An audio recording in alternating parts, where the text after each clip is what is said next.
देश भर में ताजा राजनीतिक हालात को ध्यान में रखते हुए कांग्रेस ने आज एक मीटिंग बुलाई, जिसमें प्रदेश प्रभारी, साथ में प्रदेश अध्यक्ष और महासचिव शामिल हुए। इसमें तय किया गया कि आखिर मोदी सरकार को किस तरीके से घेरना है। आर्थिक मुद्दे पर लगातार सरकार की किरकिरी हो रही है, पेट्रोल डीजल के दाम बढ़ रहे हैं और साथ साथ युवाओं में काफी आक्रोश देखने को मिल रहा है। ऐसे में जमीनी स्तर पर किस तरीके से कांग्रेस उतरे, साथ साथ जिला स्तर पर, राज्य स्तर पर यह आंदोलन के रूप में तैयार किया जाए और आने वाले 2 से 3 महीने के अंदर एक रूपरेखा तैयार की जाए, जिसकी वजह से कहीं ना कहीं मोदी सरकार को घेरा जा सके। इसके अलावा विपक्ष को एकजुट करने का प्रयास भी कांग्रेस करती नजर आएगी और साथ साथ ये भी तय करेगी कि आने वाले दिनों में विपक्ष और कांग्रेस एक साथ एकजुटता के साथ मोदी सरकार को घेरे और उस रणनीति के साथ आम जनता को अपने साथ जोड़ता हुआ नजर आए। कैमरा पर्सन हरविंदर के साथ वरुण सिन्हा, न्यूज़ 24 दिल्ली। तृणमूल कांग्रेस के अंदर अंदरूनी कलह और भगदड़ रुकने का नाम नहीं ले रही है। किस पर टीएमसी नेता भरोसा करें, मतलब टीएमसी सुप्रीमो किस पर भरोसा करें और किस पर न करें, ये उनके भी शायद समझ में नहीं आ रहा है। आज प्रकाश चिक का इस्तीफा हुआ राज्यसभा में, ये तीसरे नंबर का इस्तीफा था और उसके बाद कोयल मलिक का नाम भी बहुत ज़ोर से चल रहा है कि वो भी बहुत जल्द इस्तीफा दे सकती हैं। अभी हाल ही में वो राज्यसभा सांसद चुनी गई थी निर्विरोध। अब उसके अलावा कल्याण बनर्जी का एक बयान आया है, जो कल्याण बनर्जी सबसे मजबूत और सबसे भरोसेमंद सेनापति ममता बनर्जी के थे, उनका एक बयान जिस तरीके से आया है, एक अल्टीमेटम दिया है उन्होंने ममता बनर्जी को, तो ऐसा लग रहा है कि वहाँ भी विरोधाभास नज़र आ रहा है। लेकिन जहाँ तक कोयल मलिक की बात है, कोयल मलिक का इस्तीफा किसी भी समय हो सकता है, ऐसी जानकारी आ रही है और राज्यसभा में एक एक करके इस्तीफे की लाइन लग रही है। तो टीएमसी बेहद बड़े संकट के दौर से गुजर रही है और इस बीच टीएमसी का कांग्रेस में मर्जर की भी बातें चल रही हैं, हालांकि वो पूरी तरीके से स्पष्ट नहीं है। तो अब टीएमसी का भविष्य क्या होगा, ये आने वाला वक्त ही बताएगा। कैमरामैन अविनाश राणा के साथ प्रशांत देव, न्यूज़ 24 दिल्ली। कॉकरोच जनता पार्टी के खिलाफ मुंबई पुलिस में एक लिखित शिकायत दर्ज कराई गई है। आरोप लगाया गया है कि फर्जी फॉलोअर्स के जरिए देश का माहौल खराब करने का प्रयास किया जा रहा है। सुप्रीम कोर्ट के एक वकील ने ये लिखित शिकायत मुंबई पुलिस को दी है। सुप्रीम कोर्ट ऑफ इंडिया के एडवोकेट अरविंद सिंह ने मुंबई पुलिस के सामने कॉकरोच जनता पार्टी के इंस्टाग्राम अकाउंट का एनालिसिस और ऑडिट के बाद कॉकरोच पार्टी के खिलाफ शिकायत दर्ज कराई है। शिकायत में सीजीपी के इंस्टाग्राम अकाउंट की साइबर जांच कराने की मांग की गई है। शिकायत में आरोप लगाया है कि बहुत ही कम समय में सीजेपी के फॉलोअर्स की संख्या में असामान्य रूप से उतार चढ़ाव देखने को मिले हैं। शिकायत में ये भी दावा किया गया है कि 22 मिलियन फॉलोअर्स के मुकाबले जो पोस्ट पर मिलने वाला एंगेजमेंट है, जैसे कि लाइक्स, कमेंट आदि, काफ़ी कम है। दावा किया जा रहा है कि वर्तमान में कॉकरोच जनता पार्टी के करीब 21 मिलियन से भी ज़्यादा फॉलोअर्स है, जो कि बीजेपी और कांग्रेस पार्टी से भी कई ज़्यादा है। कैमरा पर्सन आंचल सिंह के साथ अंकुश जायसवाल, न्यूज़ 24 मुंबई। अयोध्या श्री राम लला मंदिर चढ़ावे की चोरी के आरोपों के बीच संघ की भी एंट्री। संघ ने भी इस पूरे मामले की रिपोर्ट मांगी है। राम मंदिर में चढ़ावे की चोरी का आरोपों का मामला अब तूल पकड़ता जा रहा है। मंदिर की व्यवस्था और वित्तीय पारदर्शिता, निष्पक्षता को लेकर के मंथन शुरू हो गया है। सूत्रों के अनुसार मामले की जांच प्रक्रिया के साथ साथ राष्ट्रीय स्वयंसेवक ने भी इस पूरे मामले की रिपोर्ट तलब की है। माना जा रहा है कि रिपोर्ट के आधार पर मंदिर प्रबंधन और व्यवस्था से जुड़े विभिन्न पहलुओं की समीक्षा की जाएगी। वहीं मामले की गंभीरता को देखते हुए प्रधानमंत्री कार्यालय ने भी रिपोर्ट तलब की है। इस मामले में अयोध्या के ही बीजेपी नेता रजनीश सिंह ने सीधे प्रधानमंत्री नरेंद्र मोदी को पत्र भेजकर शिकायत दर्ज करवा करके उच्च स्तरीय जांच की मांग की थी। ये विवाद उस समय बढ़ गया जब पूर्व लेखाधिकारी महिपाल सिंह ने दान व्यवस्था में बड़े पैमाने पर अनियमितताओं का आरोप लगाया। वहीं समाजवादी पार्टी प्रमुख अखिलेश यादव ने मामले की निष्पक्ष जांच और जिम्मेदार लोगों का नाम सार्वजनिक करने की मांग की।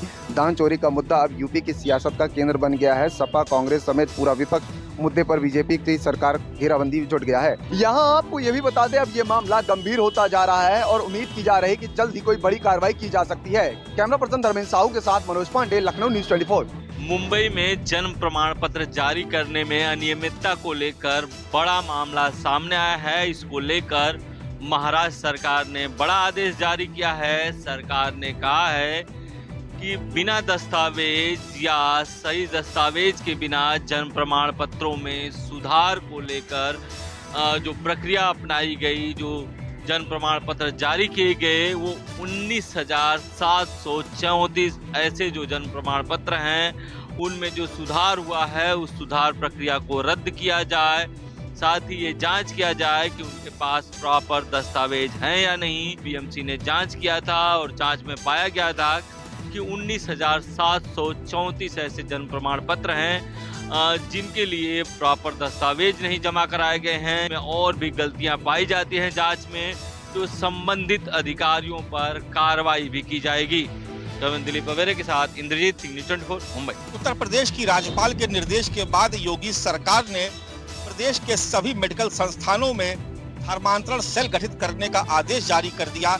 इस आदेश के बाद यूपी में सियासत फिर से तेज हो गई है। उत्तर प्रदेश सरकार ने मेडिकल कॉलेजों और प्रमुख चिकित्सा संस्थानों में विशेष धर्मांतरण रोकथाम सेल गठित करने का फैसला किया है। ये कदम केजीएमयू और पीजीआई से जुड़े कुछ मामलों के सामने आने के बाद उठाया गया। सरकार का कहना है कि इस सेल का उद्देश्य छात्रों और कर्मचारियों को जागरूक करना, संदिग्ध गतिविधियों पर नजर रखना और सुरक्षित शैक्षणिक माहौल को सुनिश्चित करना है।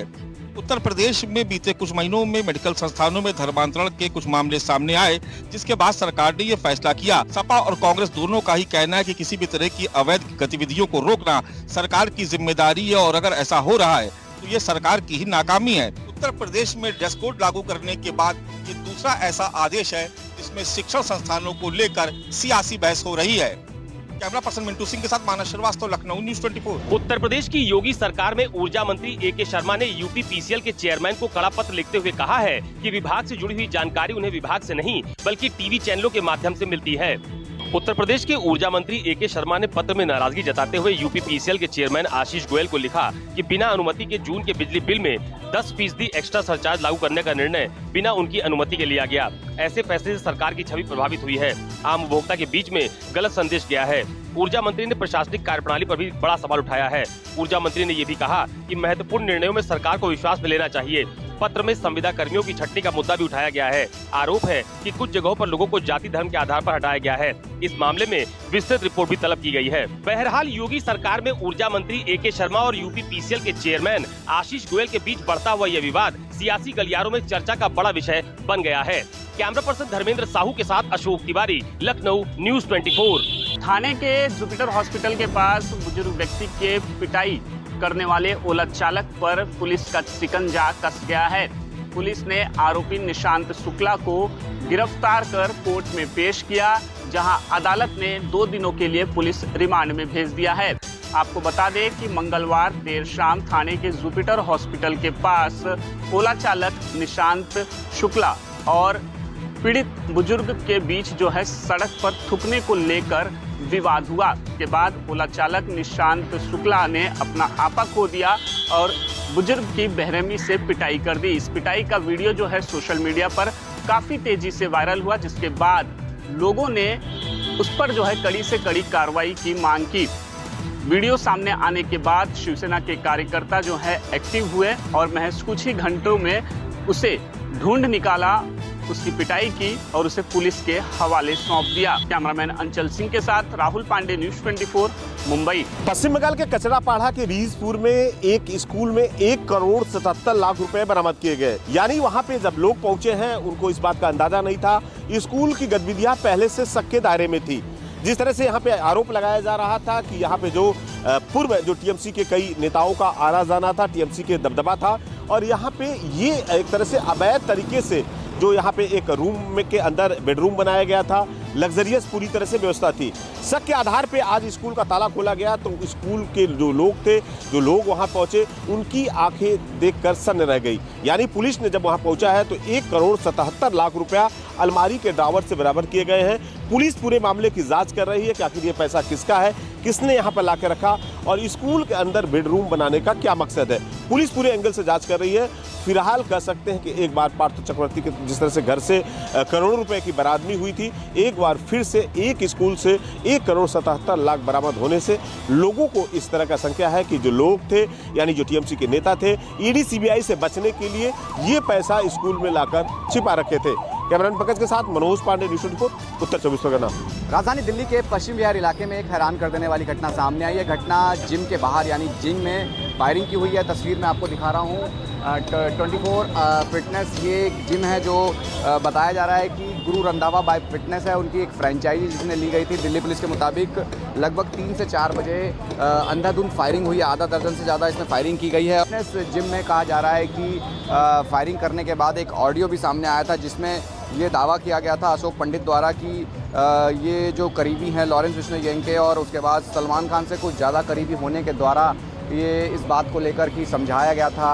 उसके बाद इस तरीके का ऑडियो वायरल करके फायरिंग करते हुए यहाँ से निकले हैं। हालांकि पुलिस ने इन्वेस्टिगेशन शुरू की है, पुलिस हर एंगल से जांच कर रही है, सोशल मीडिया के उस दावे को भी जांच रही है। दूसरी तरफ तमाम गैंगस्टर एंगल से जो कहा जा रहा है कि जो सीसीटीवी है वो खंगाली जा रही है। आसपास सीसीटीवी भी है क्योंकि बाइक सवार थे, अंधाधुंध फायरिंग करते हुए निकले हैं। फिलहाल पुलिस पूरे मामले की जांच कर रही है। कैमरा सुनील के साथ Rahul Prakash, news 24 Delhi. Tender king Rishu के खुलासे के बाद अब बिहार के नौकरशाहों में हड़कंप मच गया है।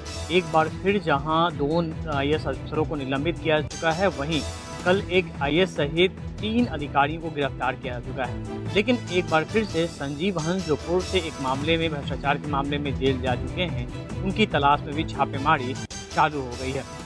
SBU के अधिकारियों की माने तो संजीव हंस की तलाश में पटना से लेकर दिल्ली तक उनके ठिकानों पर छापेमारी की जा रही है और फिलहाल संजीव हंस फरार बताए जा रहे हैं। इसके अलावा 2 निलंबित IAS जिनको कुछ दिन पहले रिशु के बयान के बाद निलंबित किया गया था, उनसे भी पूछताछ की तैयारी चल रही है। उन दोनों से भी पूछताछ होगी। यही नहीं, 3 ऐसे IAS अधिकारी हैं जिनके साथ रिशु के संबंधों का खुलासा हुआ है, जिनके व्हाट्सएप चैट रिशु के मोबाइल से मिले हैं। फोरेंसिक जांच के बाद इन सभी से पूछताछ की तैयारी चल रही है। यही वजह है कि कई नौकरशाह जहां पे लंबी छुट्टी में चले गए हैं, वहीं कई अधिकारी ऐसे हैं जो इन सब कार्रवाइयों के डर से अपने आप को छुट्टी पे जाने का आवेदन दे रखे हैं। लेकिन फिलहाल इस पूरे मामले की जांच SBU ने तेज कर दी है और आने वाले दिनों में ये एक नौकरशाहों के बीच एक खौफ का वातावरण तैयार हो रहा है, क्योंकि लगातार SBU उन अधिकारियों को पूछताछ के लिए नोटिस भेज रही है जो रिशु के साथ जो उसके बिजनेस पार्टनर के रूप में काम कर रहे थे। कैमरामैन के साथ अमिताभ ओझा, पटना न्यूज़। मिलावटखोरों के खिलाफ प्रशासन हुआ सख्त। अहमदाबाद और गांधीनगर में की गई ताबड़तोड़ छापेमारी, सैकड़ों किलो मिलावटी खाद्य पदार्थ हुआ जब्त। अहमदाबाद में हुई 3 अलग अलग स्थानों पर AMC की छापेमारी में 4,850 किलो संदिग्ध घी जब्त किया गया, जिसकी बाजार में कीमत 31,81,000 रुपए से ज्यादा बताई जा रही है। हैरानी की बात यह है कि बाजार में ये मिलावटी घी ब्रांडेड घी से भी ज्यादा महंगा बेचा जा रहा था। इसी कड़ी में गांधीनगर की फ्लाइंग स्क्वाड ने कटवाड़ा इलाके की Shri Matangi dairy and food products पर अचानक धावा बोल दिया। फैक्ट्री में मिलावट का शक, बेहद कम दाम और बिना वैध फूड लाइसेंस के अवैध तरीके से काम चल रहा था। टीम ने मौके से करीब 3.25 लाख की कीमत का 452 लीटर संदिग्ध घी, 100 किलो मावा जब्त कर पूरी फैक्ट्री को सील कर दिया है। जांच में सामने आया कि मिलावटखोर दूसरी कंपनियों के नाम का इस्तेमाल कर नकली घी का काला धंधा चला रहे थे। इस बड़ी कार्रवाई से प्रशासन ने साफ कर दिया है कि मिलावटखोरों के खिलाफ ये कार्रवाई लगातार जारी रहेगी। Cameraman Bhupendra Singh, Ahmedabad, news 24। इस अवैध फैक्ट्री में काम किस तरह से हो रहा था, इसका अंदाजा इसी बात से लगाया जा सकता है कि यहाँ पर इस तरह के पर्ची मिले हैं जहाँ पर NPK लिखा हुआ है, कंसोर्टिया लिखा हुआ है, यानी कि जैविक खाद में NPK केमिकल होता है, ये उसे नहीं मिलाया जाता। लेकिन बावजूद यहाँ पर यही काम किया जा रहा था इन सभी बोतलों में। इसमें कहीं भी कोई बैनर पोस्टर नहीं चिपका हुआ है और यहाँ पर ये तमाम बोतलें देखेंगे आप, ये देखिए पूरा का पूरा भरा हुआ है, ये कट्टे भरे हुए हैं। ये जहाँ पे आप हाथ डालेंगे वहीं इसी तरह के अवैध ये बोतल आपको भरे मिल जाएंगे।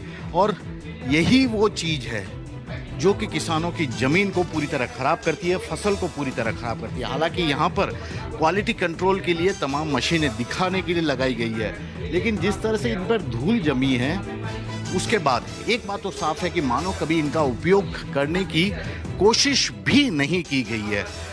जैसा आया जितना आया मिक्स कर दिया और इस तरह के पैकिंग बना दिए। जो बायो फर्टिलाइज़र केवल 6 महीने तक चलता है, उस पर एक्सपायरी डेट 2 साल तक की भी लगा दी इन लोगों ने। यानी कि धोखा, छलावा, ये सब किसानों से किया जा रहा है।